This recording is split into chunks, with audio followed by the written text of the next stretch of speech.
হলো। জামা কাপড়গুলো তো ভালো মতো রোদে শুকোচ্ছে না, গন্ধ ছড়াবে। এদিকে বুড়িটা যে কোথায় গেল? আরে মুখ পড়ি, বুড়ি কাকে বলছিস? তোর তো সাহস কম নয় দেখছি।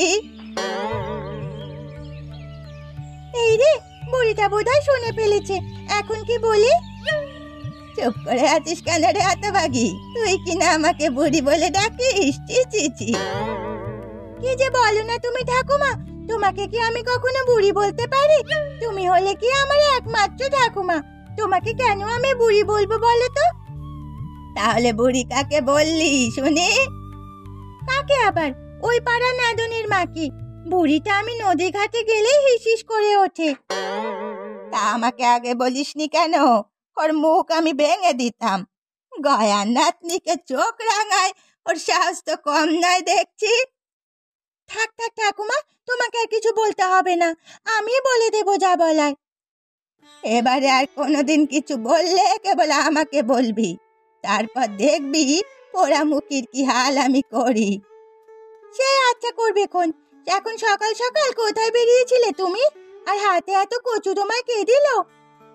কানুদের বাড়ি গিয়েছিলাম একটু হাঁটতে।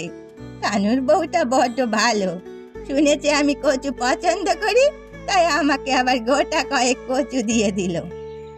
তোমার হাতের ইলিশ কচু ঝোলের কথা কে না জানে। দূর দূরান্ত থেকে তোমাকে নিয়ে যায় তাদের বাড়ির রান্নার জন্য। এখন কচুগুলো নিয়ে উপরের অংশ কেটে রান্না করবি, আর নিচের গোড়ার দিকটা উঠোনের এক কোণে লাগিয়ে দিস, তাহলে আবার নতুন করে কচু হবে। ঠিক আছে ঠাকুমা, এগুলো এখন আমায় দিয়ে বারান্দায় বসে বিশ্রাম করো দেখি।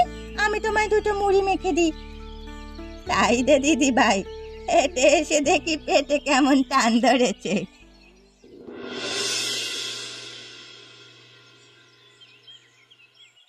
কি গো গিন্নি, সকাল থেকে আমাকে এক কাপ চা অবধি দিলে না আজকে? কি হলো তোমার বলো তো?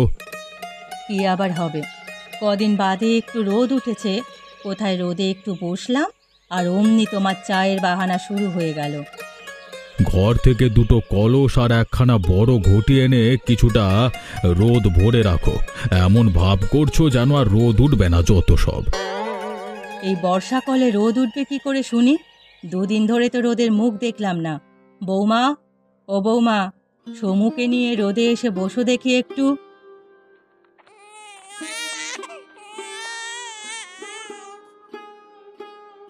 দাঁড়িয়ে রইলে কেন? বসো। না না থাক মা, সারাদিন তো ঘরেই বসে থাকি, আর বসে থাকতে ভালো লাগে না। সে তুমি ঠিকই বলেছ বৌমা, আরে একটা বাচ্চা হলে তো আর আগের মতো চলাফেরা করা সম্ভব হয় না।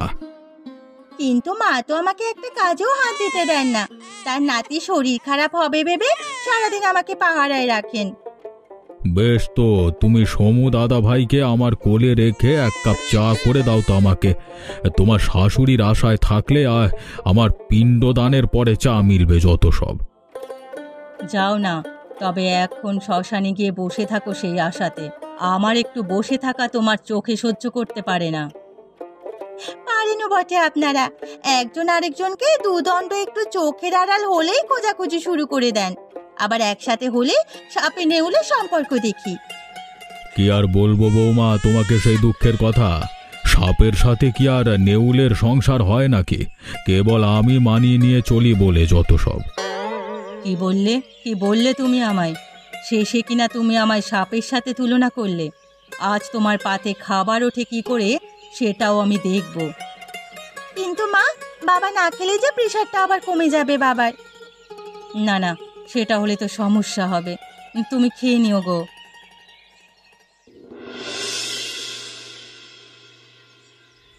আকাশ কেমন মেঘ করে আছে, কখন না জানি ঝমঝমিয়ে বৃষ্টি নামবে। লোকটা সে সকালে হারান দাদার সাথে মাছ ধরতে বেরোলো, এখনো বাড়িতে এলো না। জয়া, ও জয়া, বাড়ি আছিস নাকি রে?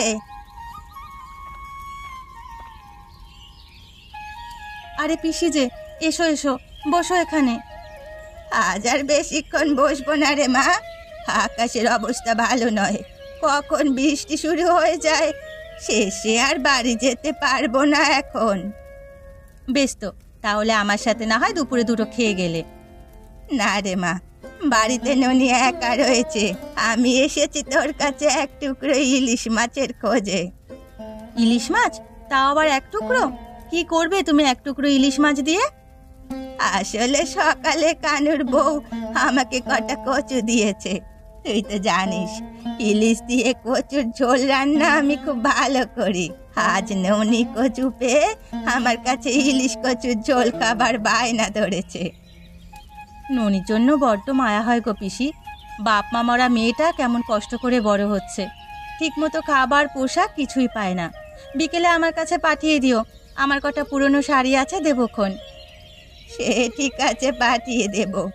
গোপাল তো এখন নদীতে ভালো ইলিশ মাছ পায় শুনেছি, তাই ভাবলাম তোর থেকে এসে এক টুকরো ইলিশ মাছ নিয়ে যাই। হ্যাঁ, এই বর্ষার মৌসুমেতে ভালো ইলিশ পাওয়া যায়। তুমি বসো দেখি, আমি এক্ষুনি ইলিশ মাছ দিচ্ছি তোমায়।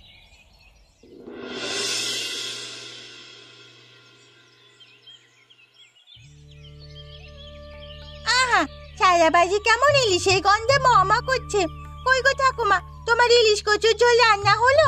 আমার যে খিদে পেটে চৌচো করছে, আর এই ইলিশের ঝোলের গন্ধে তো খিদে আরো বেড়ে যাচ্ছে।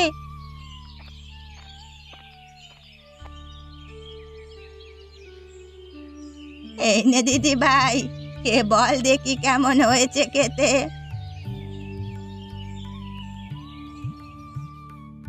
আহা, কি স্বাদ গো ঠাকুমা তোমার হাতে।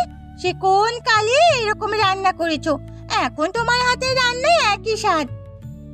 এককালে এই গয়া 10 গায়ে সুখ্যাতি কুড়িয়েছে এই ইলিশ কচুর ঝোল রান্নার জন্য। অনুষ্ঠান বাড়িতে রোজ আমার ডাক পড়তো এই রান্নার জন্য। তবে এখন যাও না কেন ঠাকুমা? এখন আর নদীতে ভালো ইলিশ মাছ পাওয়া যায় না, আর পাওয়া গেলেও তো এখন সরকার এমন সব নিষেধাজ্ঞা জারি করে দেয়। এই সময় আবার কিসের নিষেধাজ্ঞা কেন দেয় ঠাকুমা? কারণ এই সময় মা ইলিশ ডিম দেয়, তা থেকে আরো অনেক ইলিশ হবে, যদি এখন ডিমওয়ালা মাছ না ধরা হয় তবে। কিন্তু এই কচু তো বর্ষার সময় ছাড়া হয় না, তাহলে মানুষ ইলিশ কচু ঝোল খাবে কি করে? জানি না রে দিদি ভাই, রান্নাটা কেমন হয়েছে খেতে? একদম ফাটাফাটি। এক টুকরো ইলিশ মাছ দিয়ে তুমি যা রান্না করেছো না, আমার আজ খুব ভালো লাগছে। অনেকদিন বাদে তোমার হাতের এই পদ খেলাম। তুমিও আমার সাথে খেতে বসে পড়ো না ঠাকুমা। তুই খেতে থাক দিদি ভাই, আমি রান্নাঘর থেকে আমার ভাত নিয়ে আসি, পেট পুড়ে খাবি কিন্তু। সে আর বলতে, তুমি যাও ভাত নিয়ে এসো, আমার জন্য কিছুটা বাড়তি ভাত আনবে কিন্তু। ঠিক আছে। হ্যাঁ গো হারান দাদা, আজকে তো কোনো মাছ ধরতে পারলাম না। মাছ ধরবার জন্য এখন যে নিষেধাজ্ঞা জারি হয়েছে। সেটাই তো ভাবছি, এখন কি করব আমরা। আমাদের তো একদিন মাছ না ধরলে সংসার চলে না। এদিকে রায় বাড়িতে তো রোজ রোজ ইলিশের বায়না থাকে রে। রায় বাড়িতে ইলিশ না দিতে পারলে তো রায়বাবু আবার রাগ করবেন। দুদিন বাদেই তো রায় বাড়িতে অনুষ্ঠান আছে। রায় বাড়িতে এখন আবার কিসের অনুষ্ঠান? তা ও বাড়িতে তো মানে সমর্থ কেউ নেই যে বিয়ে হবে। ও বাড়ির ছেলে মেয়ের বিয়ের পাট তো কবেই চুকে গেছে। রায়বাবুর নাতি হয়েছে মাসখানেক হলো, তাই সে আনন্দে অনুষ্ঠান করবেন শুনলাম।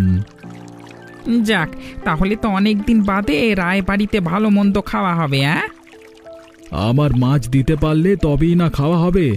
মাছ না দিতে পারলে রায়বাবু আমাদের মুখও দেখবেন না। উনি কেমন রাগী মানুষ জানোই তো। এখন নদীতে মাছ ধরবার নিষেধাজ্ঞা চলছে, দুদিন বাদে এসে আবার দেখবো মাছ ধরা যায় কিনা। আজকে তো কোনো মাছ পেলাম না। অন্যদিন তো মাছ নিয়ে আগে সোজা হাটে যেতাম। আজকে আমরা বাড়ি চলে যাই, চলো। সে কি রে, এখনই বাড়ি গিয়ে কি করবি? চল চল, দুজনে আগে মদনের চায়ের দোকানে যাই, গিয়ে এক কাপ চা খেয়ে আসি।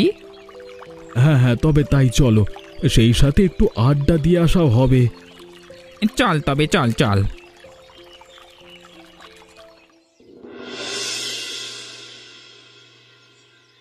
সকাল সকাল বুড়িটা আবার কোথায় গিয়ে মরল কে জানে। এদিকে নন্দীগ্রামের লোক এসে যে খুঁজে গেল। সকাল হলেই তার পাড়ায় বেরোতে হয়।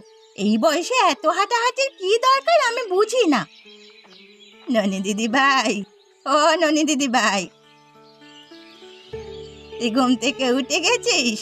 তুই ঘুমোচ্ছিলি বলে তোকে আর ডাকিনি, আমি একটু ও পাড়ায় গিয়েছিলাম। আচ্ছা ঠাকুমা, তোমার এখন বয়স হয়েছে, এই বয়সে এত হাঁটাহাঁটির কোন দরকার আছে বলো তো? শেষে পড়ে কোমর ভাঙবে দেখবে, এমনিতেই এখন বর্ষাকাল। কি করবো বল দিদি ভাই, আগে এ গ্রামে সে গ্রামে ইলিশ কচুর ঝোল রান্নার ডাক পেতাম, সেই থেকেই আমার এই হাঁটাহাঁটির অভ্যাস শুরু। চাইলে তো আর অভ্যাস ত্যাগ করতে পারি না।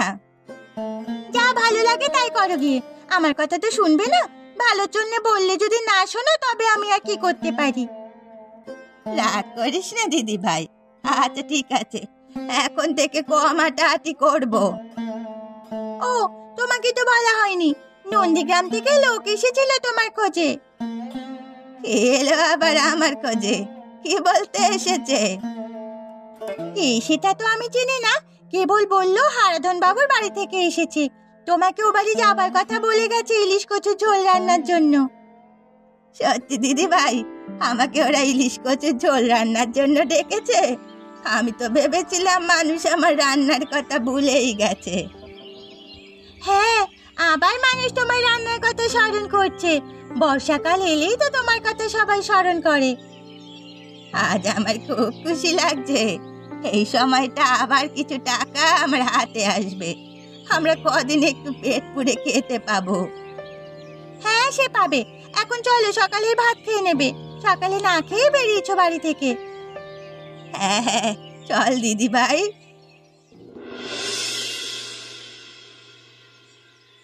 ওলে ওলে ওলে ওলে আমার লক্ষ্মী ছেলেটা, ঘুমিয়ে যা বাবা।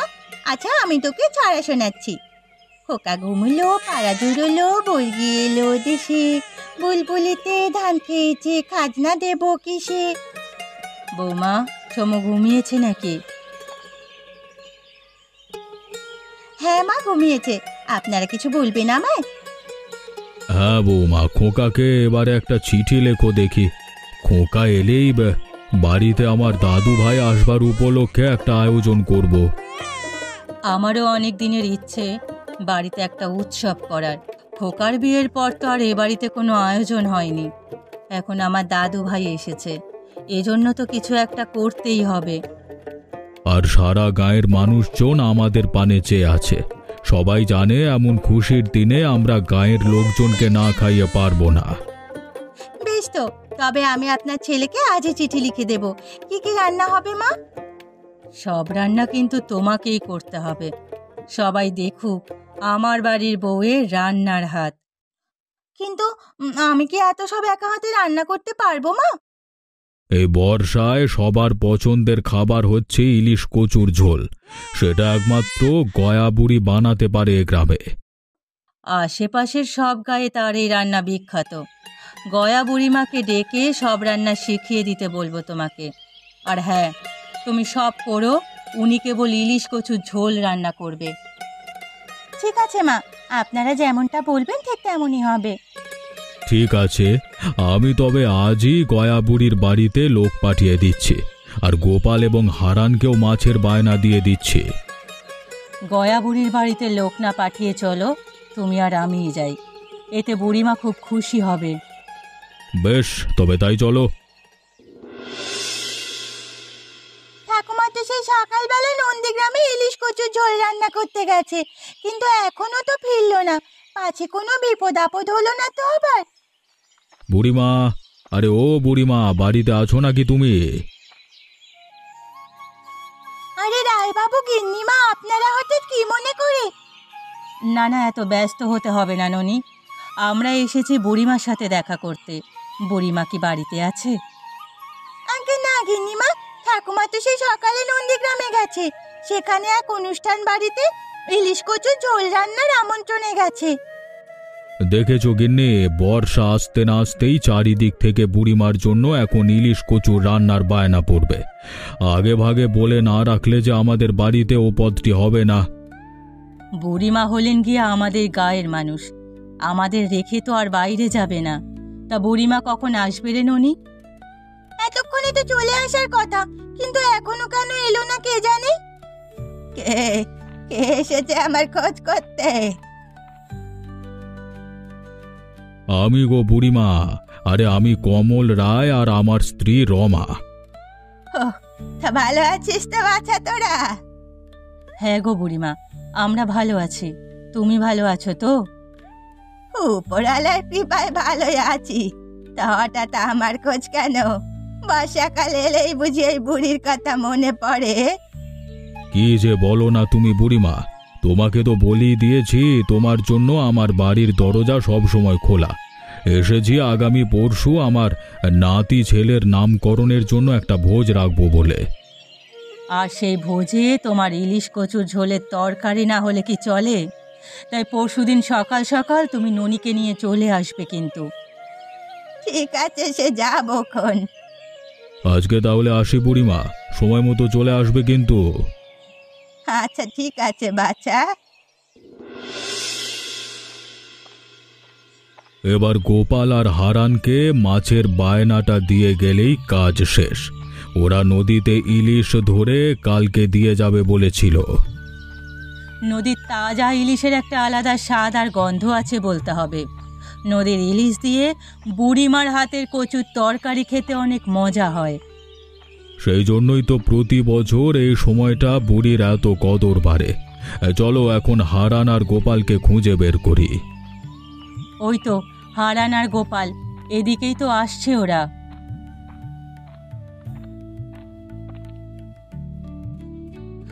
হ্যাঁ কর্তাবাবু, গিন্নিমা, আপনারা এই সময় এখানে কেন? আর বলিস না সে কথা, আমরা তো এসেছিলাম গয়া বুড়ির বাড়িতে। তা পরশু তো অনুষ্ঠান, তাই ইলিশ কচুর ঝোল রান্না করবার জন্য আগাম বলে গেলাম। তোমাদের যে ইলিশের কথা বলেছিল তোমাদের কর্তাবাবু, সে কথা মনে আছে তো? আগে গিন্নিমা মনে আছে, কিন্তু এখন তো নদীতে মাছ ধরবার উপর নিষেধাজ্ঞা চলছে। কাউকে নদীতে মাছ ধরতে দেখলেই জরিমানা করছে। তাহলে এখন কি হবে? আপনি চিন্তা করবেন না বাবু, একটা না একটা ব্যবস্থা হবে। আমরা কালকে পূবের দিকে ভরা নদীর মাঝখানে যাব মাছ ধরতে। সেখানে গেলেই আর কেউ দেখতে পাবে না আমাদের। যে করেই হোক আমাদের এই অনুষ্ঠানে কিন্তু ইলিশ কচুর পদটা হওয়া চাই। ঠিক আছে গিন্নিমা, আমরা আপ্রাণ চেষ্টা করব। বেশ, আমরা তবে আসি এখন। আর পরশুদিন পরিবার সহ সবাই চলে যাবি খাবার জন্য। ঠিক আছে বাবু, যাবক্ষণ। আমরা তবে আসি।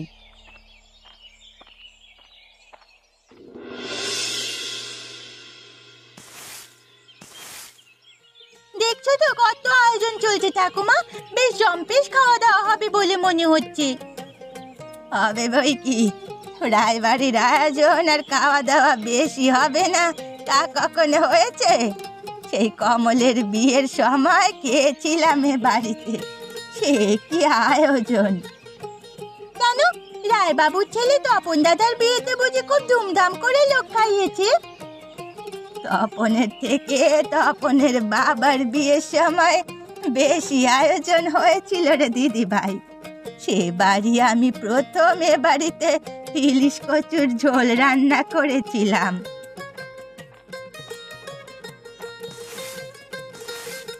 সে কি বুড়িমা, তুমি চলে এসেছো? আর আমিও তোমার জন্য কচু ধুয়ে পরিষ্কার করে রেখেছি। তুই তপনের বউ না? হ্যাঁ গো বুড়িমা, এসো আমরা কাজে লেগে পড়ি। আজ কিন্তু আমার ইলিশ কচুর ঝোল রান্না শেখাতে হবে। সে শিখিয়ে দেব কোন, এখন চল আমরা কাজে লেগে পড়ি। আগে কচুটা কেটে নি। ইলিশগুলো আমাকে দিলেই তো আমি কেটে দিতে পারতাম, কিন্তু ইলিশ নিয়ে তো এখনো কেউ এলো না।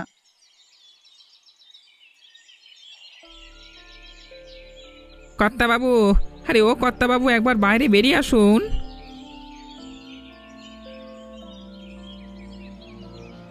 তোরা এসে গেছিস? আমি তোদের জন্য সে কখন থেকে পথ চেয়ে বসে আছি। তা তোরা খালি হাতে এসেছিস কেন? ইলিশ কোথায়? আমরা তো সেই সকালে উঠে ইলিশ মাছ ধরতে বেরিয়েছিলাম কর্তাবাবু, কিন্তু মাঝ নদীতেই সরকারি লোকজন টের পেয়ে আমাদের ধরা সব মাছ জলে ফেলে দিয়েছে। আর সেই সাথে আমাদের সব জাল পুড়িয়ে দিয়েছে। তোদের আমি কতবার করে বললাম, যেভাবেই হোক আজকে আমার মাছ চাই চাই। এখন আমি ইলিশ কচুর ঝোল খাওয়াবো কি করে অতিথিদের? আমরা তো অনেক মাছ ধরেই ফেলেছিলাম বাবু, কিন্তু মাছ নিয়ে আর আসবার সুযোগ পেলাম না। এখন আমি কি করব? চিন্তা করিস না বাছা, আমার কাছে একটা উপায় আছে। কি উপায় বুড়িমা? ননি, যা তো দিদি ভাই, জয়াকে বলবি যেভাবে আমি ইলিশ রাখতে বলেছিলাম সেই ইলিশ নিয়ে যেন এখানে চলে আসে। ঠিক আছে ঠাকুমা, আমি এখনই যাচ্ছি। তোরা কেউ চিন্তা করিস না, এই গয়া থাকতে আজকেও ইলিশ কচুর ঝোল খেতে পাবে না তা হবে না। সবাই যার যার কাজে লেগে পড় দেখি। এসেছিস জয়া মা? দেখেছিস, এখন এই নুন মাখানো ইলিশগুলোই কাজে লাগবে।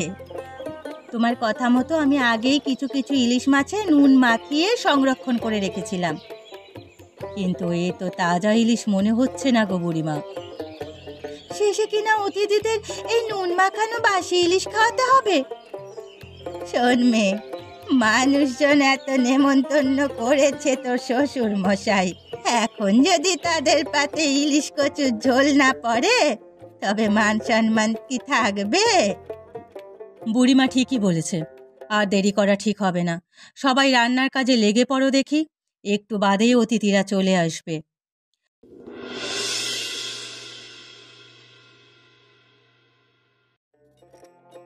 ও দাদা, আমার পাতে আগে একটু ইলিশ কচুর ঝোল দাও দেখি, আগে ওটা খেয়ে দেখতে হবে।